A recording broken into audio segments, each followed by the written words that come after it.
બાપ દીકરા વિશે કવિ બાપલનો એક સરસ દુહો છે કે બાપલ આતલ બુઢો હુવો અંગે અંગ ઉડાડ જે વાડે વેલો વળગ્યો યા વેલે વળગી વાડ.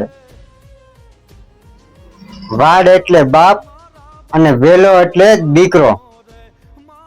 એમ કહેવાય કે વાડના આધારે વેલો વધતો હોય છે અને જ્યારે એક સમય એવો આવે કે વાડ છે ને એ ગળવા મળે છે ત્યારે વેલાના આધારે આખી વાડ ઊભી થઈ જાય છે. એટલે કહેવાનો મતલબ એ કે માવતરે તમારું બાળપણ સાચવ્યું હોય ને તો એના ગડપણની સાચવવાની ફરજ તમારી છે.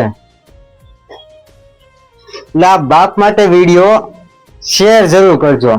તું કોઈ જાણ તું જગ મારે ગુંજતા કર્યા જ ગગન મારે.